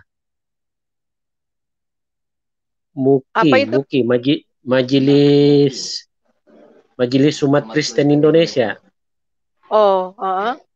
Nah, ini juga kan bagian dari ini Bu, bagian dari mungkin ya membela umat kita supaya kita tidak selalu dipinggirkan Bu. Artinya gini Bu, ketika membangun kita sarana-sarana untuk ibadah kan ya mungkin jalurnya seperti ini. Dan sering saya katakan Bu, itu kan kadang-kadang kita menjumpai masalah itu Bu. Waktu kami hadir di Banjarmasin ini Bu, karena kami sendiri kan yang aktif di dalam Bu. Iya. Karena kami waktu itu masih dari rumah ke rumah beribadah. Pernah Bu, karena Pak Pendetanya tidak ada, jadi majelisnya bergiliran untuk melayani. Pas hari Minggu saya didatangi Bu. 30 orang Bu. 30 orang masih dari rumah ke rumah. Saya bilang, untung kami belum mulai Bu. Baru mau berdiri, mau persiapan sudah doa persiapan. Jadi masuk ke dalam rumah. Jadi saya bilang, kenapa ini ada orang gemetar ini masuk di pintu kan? Saya bilang masuk Pak. Sekalinya Pak RT Bu. Artinya saya suruh duduk. Apa maksud Bapak begini-begini? Sekalinya Bu dia cerita, saya begini Pak, saya sudah lapor Pak bahwa tidak ada ibadah, tidak ada di sini-sini. Ini ini kalian ini sudah beribadah di sini membentuk gereja. Ini bukan gereja, Pak. Kami tidak boleh dilarang, Bu. Satu orang pun tidak boleh dilarang. Dia punya hak beribadah dan dilindungi negara. Kalau Bapak tahu undang-undangnya itu kan tidak harusnya Bapak melapor dan membawa massa ke sini. Akhirnya duduk, Bu, kami bicara singkat cerita. Jadi saya kasih tahu, ya kami tetap beribadah karena ini ini kan umat kami ada. Lain kalau tidak ada umat. Dan kami itu juga tidak pernah mengganggu Bapak. Jadi kami terus beribadah. Selesai ibadah, selesai berbicara, kami teruskan ibadah. Mereka itu bubar sendiri, Bu, satu persatu pulang. Akhirnya mereka itu dia melapor ke camat, diteruskan dari lurah ke camat, tetapi tidak ada tanggapan camat karena memang kan kami ada suratnya rekomendasi dari Pembimas untuk rekomendasi beribadah. Itu ceritanya kami, Bu. Jadi untuk masuk kesaksian sedikit, Bu, untuk masuk ke dalam situ, Bu, seperti Ibu lakukan itu memang tidak mudah, Bu. Tidak mudah untuk membangun sebuah pelayanan, apalagi organisasi. Akhirnya sekarang kami sudah punya gereja, Bu. Sudah legalitasnya Tuhan, ya. Sudah punya izin dan sudah punya juga jemaat ada sekitar 40 lebih. Oh gitu. Dan, ya, luar biasa. Bahkan mereka bilang luar biasa Bapak, ini kan kami mulai, Bu, tahun 2011. Iya. Tahun 2011 dan kami mengurus izin tuh kurang lebih 3 tahun, 4 tahun baru bisa keluar izinnya itu. Dan memang kami, Bu, ada puluhan kali, Bu, bolak-balik, Bu, mengurus itu. Dan itu pengalaman sekali. Makanya itu, Bu, saya cerita ini, Bu, supaya seperti Ibu ini kan punya talenta yang luar biasa dan sudah keliling Kalimantan, mungkin Sulawesi, apalagi Sumatera, Bu. Bisa mungkin ya sekali-kali menggaungkan saudara-saudara kita itu kan banyak, Bu, yang selalu ngata-ngatainnya apa namanya. Sering juga saya sampaikan di sini, Bu, di channel ini. Supaya kadang-kadang supaya mereka mungkin ya didoakan mereka, terus kita juga bisa berdiskusi kalau kita ketemu mereka kan, supaya kita lebih ini, Bu, karena kita memang tidak ada kekerasan, Bu, kita ajarkan, Bu, memang kebaikan semua, kasih di dalamnya. Tapi kadang identik mereka kan selalu memandang karena mereka itu mungkin karena Bu, terkungkung dengan keadaannya. Lalu mereka keluar sedikit bahwa itu melihat kita ya itu kap. Nah, itu dalam pikiran mereka. Mungkin itu saja, Bu, sedikit saya sampaikan. Iya, terima kasih, Pak. Ya. Ya, Pak Perianto, makasih Pak Perianto sudah dikasih kesempatan. Tuhan Yesus berkati, Bu, dalam pelayanan. Tuhan Yesus memberkati. Ya, puji Tuhan. Shalom, Bapak juga ya diberkati ya. Shalom, ya, selamat melayani. Oke. Baik, Ibu, kita sepertinya hanya bisa menggabungkan satu orang lagi ya, Bu, ya, karena rupanya 13.30 saya harus tutup. Ya. Jadi kebetulan saya ada tamu, saya kan lagi di sekolah kitab, ada tamu dari wilayah Nias Timur Baru, dan layani mereka, ya. Iya, betul. Oke, Bu, ya, kita angkat satu orang lagi ya, Bu, untuk bergabung. Iya, boleh, Pak, boleh. Baik. Di sini ada Pak Amin Wijaya. Selamat siang, Pak Amin Wijaya. Ya, Pak Amin Wijaya ya. Shalom alaihim, pastor. Ya, shalom alaihim. Ibu, saya mau nanya, ini kan kalau dalam kita ini harus toleransi beragama, betul kan, Bu? Tapi kalau dalam iman, kita nggak bisa toleransi bahwa iman kita final. Yesus adalah sebagai Tuhan dan Juru Selamat. Pertanyaannya kan ini banyak nih di live chat nih yang menganggap bahwa yang disembah Musa itu sama dengan yang ini. Pertanyaannya, Bu, apakah ketika dalam iman Ibu yang dulu dengan yang sekarang, bahwa menyembah Tuhan yang sama gitu, bisa Ibu jelaskan, jadi juga bisa memberikan edukasi kepada banyak orang gitu. Ya, kalau yang zaman dulu itu yang saya sembah itu kan memang saya nggak bergaul dengan Allah itu. Ya, cuman saya kenal ada Allah, ya, ada Tuhan, ada Allah. tetapi saya nggak ada komunikasi dengan Allah itu. Ya, cuman saya agama ada Allah, ya ada yang Maha Pengasih dan sebagainya. Tetapi membina hubungan dan mengalami Tuhan tidak pernah. Nah, itu ya. Tetapi yang sekarang Allah Elohim, ya Yahweh itu, ya saya kenal di dalam Tuhan Yesus.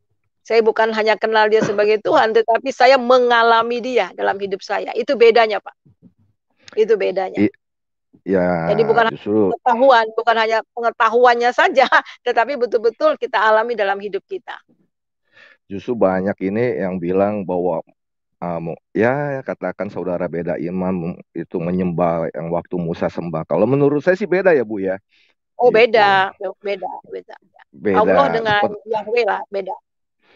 Ya, jadi ya jelas lah itu banyak itu yang di live chat tuh Bu, makanya. Terus pernah saya baca di dalam hadis ada tertulis bahwa Allah mempunyai 2 tangan di kanan semua ya Bu, betul? Iya, saya pernah dengar itu. Iya. Pernah dengar ya Bu? Ya. Jadi menurut Ibu apa yang Yahudi sembah, apa yang Kristen sembah dengan saudara iman yang beda iman itu beda apa sama Bu? Beda Pak. Ya, jelas beda ya. Beda. Jadi yang kita sembah itu adalah Elohim ya.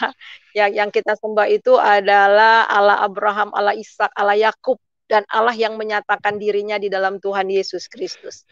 Amin, ya. Amin. Allah yang menyatakan diri, ya Allah yang menyatakan dirinya. Jadi boleh kita nambah kenal lagi Allah ini kita dalam Yesus ya.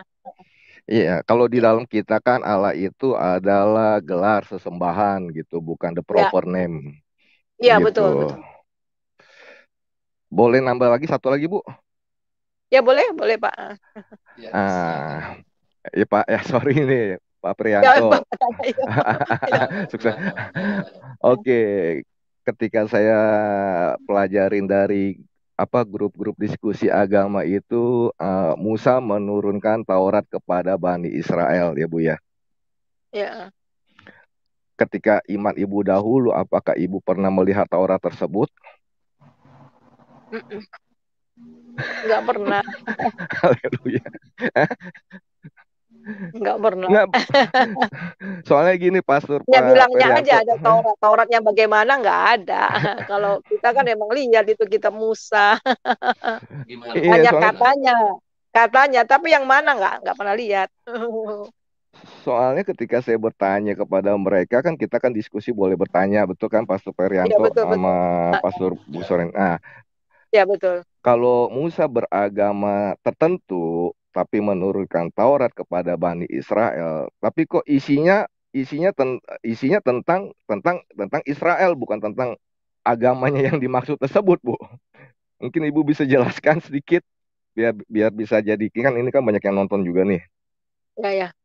Jadi kita harus tahu bahwa di Alkitab itu tidak mengajarkan agama loh. Tidak ada. Mulai dari perjanjian lama dengan perjanjian baru, ya Tuhan Yesus tidak turut mengajarkan agama, Yahweh juga tidak mengajarkan agama, tetapi mengajarkan bagaimana hubungan kita dengan Tuhan. Amin. Nah itu. Amin. Nah, jadi memang kekristenan itu beda sekali. Kekristenan itu bukan agamawi, tetapi hubungan pribadi dengan Tuhan. Jadi kita bisa saja, makanya Tuhan Yesus sangat mengeritik ya ahli-ahli Taurat ya. Amin. Kamu katanya kamu beribadah tapi kamu nggak melakukan firman, sehingga di dalam Matius pasal yang ke-7 bukan orang yang memanggil aku Tuhan yang masuk kerajaan surga, tapi yang melakukan. Kemudian di akhir zaman ini Tuhan kami telah bernubuat demi namamu, kami mengusir setan demi namamu ya, kami melakukan mukjizat demi namamu, tapi Tuhan bilang apa? Nyahlah kau, ya aku tidak pernah mengenal engkau. Nah, serem kan? Padahal mereka melakukan agamawi sekali. Nah itu. Jadi Alkitab tidak mengajarkan agama, tetapi Alkitab mengajarkan bagaimana kita kembali kepada Tuhan, mempunyai hubungan dengan Tuhan dan mengalami perubahan hidup, itu saja. Tapi saya boleh sedikit sharing tentang yang tadi ayat Bu, Matius gitu, karena ayat ini banyak dipakai untuk saudara beda iman menyerang Kristen bahwa tuh lihat tuh Kristen itu masuk neraka. Tapi maaf nih Pastor, saya cuma hanya jemaat biasa. Saya mau nanggepin, saya bilang pada hari-hari terakhir, ayat itu betul kan? Maka seluruh manusia berkumpul. Pertanyaannya pada hari-hari terakhir, apakah hanya umat Kristen doang yang ada di situ untuk diadili oleh Yesus? Kan tidak, Bu. Enggak. Seluruh umat manusia diadili oleh Yesus Kristus. Jadi ayat bahwa ayat tersebut tuh lihat tuh orang Kristen masuk ditolak oleh Yesus. Kagak, saya bilang sama mereka, kamu baca lagi konteks ayat tersebut yang melakukan kehendak Bapakku yang akan masuk dalam kerajaan surga. Coba Pak Prianto mungkin bisa dicari di perjanjian baru. Cuman saya lupa di mana, cuman ada kata-kata kehendak Bapakku ialah yang mempercayai kepada anak yang akan membangkitkan. Iya, betul. Gitu. Saya bilang ayat ini bukan untuk orang Kristen. Orang Kristen percaya kepada anak dan percaya kepada Bapa. Betul. Gitu. Jadi ayat ini sering dipakai untuk menyerang gitu, untuk menyerang Kristen gitu. Itu di akhir zaman loh. Jadi satu kali yang perlu kita ketahui. Jadi begini, kalau kita baca di kitab Wahyu, ya. Sebenarnya pengadilan terakhir itu bukan orang Kristen yang diadili, justru orang yang tidak percaya pada Tuhan. Karena begini ya, kita lihat dalam Wahyu ya, dalam Wahyu pasal yang ke-20 ya, Wahyu pasal yang ke-20, kita lihat ayat yang ke-11, lalu aku melihat suatu tahta putih yang besar dan dia yang duduk di atasnya, dari hadapannya lenyaplah bumi, langit, dan tidak ditemukan lagi tempatnya. Dan aku melihat orang-orang mati besar kecil berdiri di hadapan tahta itu, lalu dibuka semua kitab dan dibuka juga sebuah kitab lain, dan yaitu kitab kehidupan, dan orang-orang yang mati di hadapan dihakimi menurut perbuatan mereka berdasarkan apa yang ada tertulis di dalam kitab-kitab itu. Maka laut menyerahkan orang-orang mati yang ada di dalamnya, dan maut dan kerajaan maut menyerahkan orang-orang yang mati yang ada di dalamnya, dan mereka dihakimi masing-masing menurut perbuatannya. Lalu maut dan kerajaan maut itu dilemparkan ke dalam lautan api. Itulah kematian yang kedua, lautan api. Dan setiap orang yang tidak ditemukan namanya tertulis di dalam buku kehidupan itu, dilemparkan ke dalam lautan api. Jadi orang-orang yang diadili ini adalah orang-orang yang namanya tidak tercatat dalam buku kehidupan. Nah, orang-orang yang sudah tercatat itu adalah orang yang sudah percaya Yesus, menerima Yesus sebagai Tuhan dan Juru Selamat. Jadi kalau kita kembali secara teologi ya, jadi kan ada pengangkatan.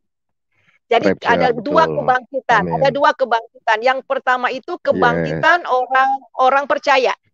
Jadi yang pertama kali orang yang percaya sudah naik ke atas. Nah ini yang terakhir, tapi orang-orang yang tidak percaya, orang-orang yang tidak percaya sama Tuhan Yesus itu dibangkitkan nanti untuk dihakimi. Jadi orang-orang yang menghadap tahta putih ini adalah orang-orang yang tidak ada namanya tercatat dalam buku kehidupan. Nah mereka itulah yang akan dilemparkan ke dalam lautan api. Itu, makanya kemarin saya bagikan juga dengan Sis Uti, adik ibu ya, Sis Uti gitu, pas lagi live-nya sudah habis gitu kan, saya bilang gitu dengan ibu siapa Fatima yang itu, saya bilang jangan pakai ayat tersebut karena saya tidak setuju begitu, karena ayat tersebut itu jelas yang melakukan kehendak Bapakku, sedangkan kita cari di ayat lain, kehendak Bapakku harus percaya kepada anak yang akan membangkitkan anak dan Bapa. Kemana orang Kristen? Orang Kristen Yesus dengan jelas menuliskan gitu, orang yang mengikuti aku akan duduk bersama-sama aku untuk memerintah atas 12 suku Israel.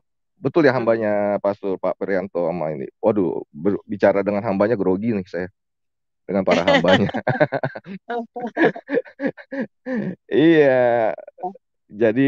Jadi ayat tersebut bukan untuk Kristen ya Bu ya? Yang dihakimi, ya bukan untuk orang Kristen. Yang jadi Tuhan, orang yang mengaku, jadi mereka hanya mengaku memakai namanya saja, tetapi mereka tidak mengalami hubungan yang dekat dengan Tuhan. Yes. Makanya kan Kristen itu kan bukan agama. Kristen itu hubungan dengan Tuhan. Makanya aku tidak kenal engkau. Nah, kata kenal di dalam bahasa Yunani itu adalah seperti hubungan suami istri, hubungan intim. Jadi artinya orang yang sudah mengalami mengenal Yesus dan mempunyai hubungan yang dekat dengan Tuhan. Makanya aku tidak pernah meninggalkan engkau, enyahlah engkau daripadaku. Yang ngeri kan? Udah kelihatannya beragama, atau tidak ini, apa namanya, tidak diterima, tidak dikenal Tuhan. Nah, karena banyak sekali orang Kristen sendiri memakai ayat tersebut, tuh lihat, kamu hidup nggak benar gini, kamu ini gitu, bakal dia keluar dari kitab kehidupan begitu. Banyak, jadi dipakai ayat sini oleh saudara beda iman untuk menyerang kekristenan gitu. Padahal, iya kan, Iya. bukankah aku menyembuhkan demi namamu, agama lain juga menyembuhkan demi namamu, nama Betul. Tuhannya mereka. Iya. Betul ya Pak Superianto ya? Ya kan, agama lain juga bernubuat demi namamu. Nama siapa? Nama Tuhannya mereka. Aku tidak mengenal engkau. Kalau Yesus mengenal, aku mengenal domba-dombaku dan domba-dombaku mengenal aku. Jadi pasti ayat itu bukan untuk Kristen. Ya, bisa juga untuk Kristen, tapi yang nggak sungguh-sungguh, gitu loh. Ya, nah, itu. Jadi artinya yang ya, Matius 7 ya, ayat 20-21 ya. 21-23. Kalau sebenarnya kalau soal ayat ini sudah banyak banget yang memplesetkan arti daripada ayat ini. Betul. Ya seperti yang Bapak bilang pertama, bahwa ini adalah untuk orang Kristen, tapi Kristen yang dimaksud di sini adalah bukan Kristen yang soal agamanya gitu lah, seperti Bu Suryani katakan, tapi Kristen lebih ke apa yang dilakukan, artinya apa yang dihidupin oleh orang percaya tersebut. Artinya bahwa orang Kristen itu adalah orang yang memang benar-benar menghidupi Kristus di dalam hidupnya. Gitu itu orang Kristen. Tapi kalau misalnya dia Kristen KTP, tapi hidupnya tidak menghidupi Kristus dalam kehidupan kesehariannya, itu juga bukan Kristen sejati, gitu Pak. Jadi ayat ini juga akan mengena ke mereka, gitu. Dua-duanya. Dua-duanya. Ya, jadi artinya Kristen ini sekali lagi bukan hanya soal agama tadi, ya, tapi benar-benar pada keseharian kehidupan orang-orang siapapun dia, ya. Baik yang agamanya Kristen ataupun yang agama lain, yang penting dia tidak melakukan apa yang Tuhan kehendaki dalam kehidupannya. Itu yang pertama, seperti yang Bapak sampaikan ini. Bahkan ada yang lebih parah, Pak. Ada yang bilang begini, justru di sini di ayat ini saya coba baca aja dulu di Matius ini. Ini justru yang memplesetkan banget ini, Pak. Matius 7 ini, aduh. Ada yang bilang, saya coba baca aja dulu ya, biar orang bisa tahu gitu lah. Kebetulan saya belum download aplikasi Alkitab di laptop saya ini, jadi saya baca sendiri di email saya. Ya, di sini dikatakan pasal 7 ayat 21. Bukan setiap orang yang berseru kepadaku Tuhan, Tuhan akan masuk dalam kerajaan sorga, melainkan dia yang melakukan kehendak Bapakku yang di sorga. Ada yang bilang begini, justru ayat ini Yesus melarang kalau dia dipanggil sebagai Tuhan. Iya betul. Pernah banyak yang mengartikan begitu. Artinya coba lihat, Yesus sendiri melarang, atau dengan kata lain Yesus nggak mau, Yesus nggak senang kalau dia dipanggil Tuhan. Nah, justru ini yang lebih parah, Pak, lebih parah. Artinya di sini justru kita melihat berarti sebenarnya Yesus itu bukan Tuhan. Oh ya, diplesetin ya. Diplesetin tuh ayat ini. Coba ayat yang ke-15. Ini siapa mereka? Nabi-nabi palsu loh. Ayat 15. Waspadalah terhadap nabi-nabi palsu yang datang kepadamu dengan menyamar seperti domba. Tetapi sesungguhnya mereka adalah serigala yang buas. Dari buahnya lah kamu dapat mengenal mereka. Dapatkah orang memetik buah anggur dari semak duri, atau buah ara dari rumput duri? Nah ini kalau kita lihat ke atas, ini nggak bisa dipisahkan dari atas, ini nabi-nabi palsu. Betul. Jadi di sini kan juga di chat tuh banyak, jadi juga edukasi buat saudara kita yang yang seiman itu pastor berdua kan jadi apa menguatkan iman mereka dan mereka bisa menjawab ketika ada ya dipelintir-pelintir seperti tersebut. Betul kan Iya. pastor gitu. Karena ayat ini yang sering dipakai untuk menyerang Kristen. Benar. Iya, Ada betul juga betul. masih banyak juga ayat yang lain sih Pak, seperti waktu Nandar bilang di channel saya ini, dia bilang bahwa ketika Yesus harus menjungkir balikan meja ketika ada orang-orang yang melakukan apa namanya membawa semua apa namanya seperti burung-burung gitu kan di dalam burung, kebaikannya Allah merpati gitu kan, segala macam. merpati kan. Lalu mereka bilang bahwa waktu Yesus itu menjungkir balikan dia sedang apa namanya, waduh yang penting brutal katanya. Yesus Sama Nandar bilang iya. Nah, itu dia juga menyerang Pak Saifuddin Ibrahim itu tuh. Cuman waktu itu saya jawab, saya mau kasih tahu Pak Saifuddin Ibrahim, saya bilang sama begini nih Pak Bu. Bait Allah pada waktu itu sama juga seperti kayak mereka ini pada saat ini Mekah sekarang. Bagaimana kalau seandainya hal tersebut kejadian di dalam imanmu hal yang sama? Pasti kamu bakal marah juga. Taruh kambing, segala domba.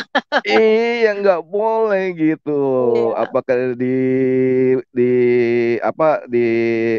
bait Allahnya mereka gitu Mekah boleh berdagang seperti ayat tersebut kan nggak boleh juga, betul kan Pak?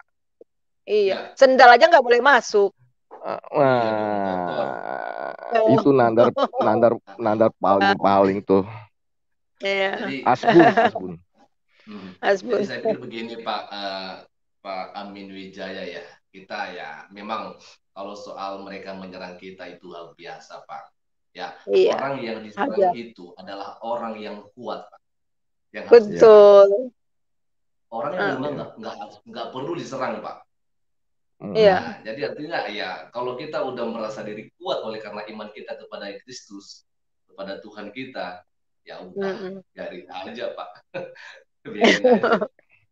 Ya, tugas kita sekarang bahwa jangan sampai kita juga apa namanya lemah imannya oleh karena serangan-serangan dari mereka, tapi justru kita lebih dekat lagi, intim kepada Tuhan, lebih kepada ayat 21 ini adalah hubungan intim kita kepada Tuhan, bukan hanya mengatasnamakan Kristen, tapi perbuatan kita adalah bukan perbuatan yang Kristus inginkan bagi kita.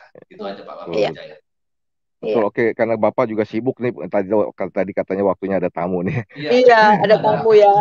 Iya. Ada jemaat yang kemarin waktu kurang lebih 1 bulan yang lalu ada gembala mereka meninggal, lalu kemudian sekarang mereka minta untuk ditugaskan kembali gembala untuk digantikan di sana. Jadi kebetulan kan saya di sini ada kerjaan sedikit, jadi kita harus melayani mereka gitu Pak dan Ibu Suryani.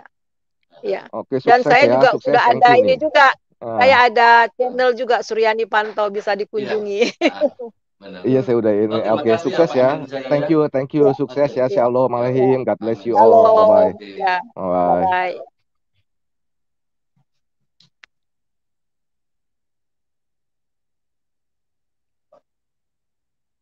Oke, jadi sekian saja untuk siang hari ini Bu, dan sebelum saya serahkan ke Ibu untuk seterusnya kepada Bapak Ibu saudara-saudari yang sedang menonton ya live kita pada saat siang hari ini bersama dengan Ibu Suryani Watimena ya Bu ya. Watimena. Pantau Watimena. Watimena ya. Pantau ya. Pantau itu kan marga suaminya ya Bu ya. Ya, Suryani Pantau Watimena yang sudah berbagi kesaksian firman Tuhan juga yang sangat menguatkan. Ya, kesimpulannya bahwa jalan yang lurus atau jalan menuju surga itu bukan kepada pribadi yang lain, tapi itu hanya kita dapatkan di dalam Yesus Kristus. Tuhan Yesus, betul. Jadi siapapun yang sedang menonton live pada siang hari ini, ya minta petunjuk daripada Tuhanmu untuk boleh ditunjukkan jalan yang lurus, dan kita percaya pasti akan Tuhan tunjukkan. Untuk itu sebelum kita akan mengakhiri live ini, saya berpesan kepada Bapak Ibu Saudara-saudara semua untuk mendukung pelayanan Ibu Suryani Pantau Watimena di mana ibu ini juga yang sedang mengembalakan di salah satu gereja Sahabat di Indonesia. Kita dukung dalam doa tentunya. Dan beliau Ibu Suryani juga punya channel YouTube ya, yang nama channelnya itu adalah Suryani Panto. Dan link channel YouTube Ibu Suryani sudah saya cantumkan di deskripsi live kita siang hari ini. Silakan dicek di sana untuk dikunjungi, dan jangan asal dikunjungi, tapi subscribe, like, dan bagikan video-videonya yang tentunya memberkati setiap kita yang akan mendengarkan. Lalu kemudian jikalau Bapak Ibu Saudara-saudari tergerak untuk membantu pelayanan Ibu soal dana, silakan juga bantu Ibu Suryani Watimena ya, dan juga nomor rekeningnya sudah saya cantumkan di layar tadi dan juga di deskripsi live kita pada saat siang hari ini. Kiranya apa yang diberikan oleh Bapak Ibu Saudara-saudari ya boleh diberikan dengan ikhlas, dengan sukarela, dan ingat ya, Tuhan akan memberkati Bapak Ibu Saudara-saudari semua. Itu sebabnya seterusnya saya akan kembalikan kepada Ibu Suryani untuk menyampaikan pesan terakhir ya, pada saat siang hari ini. Silakan Ibu Suryani. Ya, shalom saudara, puji nama Tuhan. Terima kasih sudah menyaksikan acara ini. Biarlah lewat kebenaran firman Tuhan yang tadi ya, bahwa Yesus adalah jalan kebenaran dan hidup. Jadi satu-satunya pilihan kita adalah Tuhan Yesus. Kalau saudara yang sudah pilih Tuhan Yesus, itu adalah pilihan yang tepat ya. Karena di luar Dia tidak ada keselamatan. Jadi maju terus ya, maju terus dan terus memandang kepada Tuhan Yesus. Dan terutama di dalam masa-masa pandemik ini ya, tetap berpegang kepada kebenaran firman Tuhan. Karena firman Tuhan juga mengatakan ya, seperti walaupun aku di bawah lembah-lembah kekelaman, aku tidak takut bahaya, sebab gadamu dan tongkatmu itulah yang menghibur aku. Jadi itu kebenaran firman Tuhan. Tetap dukung juga Pak Parianto dalam channel-channelnya yang sangat memberkati lewat kesaksian, lewat firman Tuhan. Dan saudara terus belajar firman Tuhan lewat kebenaran firman Tuhan lewat channel-channel. Dan saya percaya memang sekaranglah waktunya ya, Tuhan membuka ladang atau penginjilan yang sangat luas sekali, sehingga dapat menjangkau ribuan bahkan ratusan ribu orang sekali menonton ya. Karena inilah waktunya di mana Injil harus diberitakan. Jadi itu saja ya, Tuhan Yesus memberkati semuanya. Tuhan Yesus ya memberkati saudara ya. Ditutup kita dalam doa. Ya, mari kita tutup dalam doa ya. Ya, terima kasih Tuhan untuk hari ini. Terima kasih buat Pak Parianto Tuhan. Mari Tuhan berkati channelnya, Engkau berkati supaya lewat channelnya ini Tuhan banyak yang menjangkau jiwa, banyak orang yang boleh datang kepada Kristus. Berikan kekuatan, kesehatan kepada Pak Parianto Tuhan. Dan pelayanan juga Tuhan, mengembalakan dan juga mengajar. Mari Tuhan berkati. Dan terima kasih untuk semua yang telah mendengarkan, menyaksikan acara ini. Berkati mereka semuanya, supaya mereka terus bertumbuh di dalam kasih dan pengenalan akan Tuhan. Terima kasih Bapa, di dalam nama Yesus. Haleluya. Amin. Amin. Amin. Baik Bapak Ibu, saudara-saudari semua, sekian saja live kita pada saat siang hari ini. Saya Pastor Prianto Zamasi bersama dengan Ibu Pendeta Suryani Panto Watimena undur diri dari live ini, dan kami mengucapkan selamat siang. Tuhan selamat ya. Ya. Shalom. Ya. Shalom. God bless. Ya, terima kasih Pak.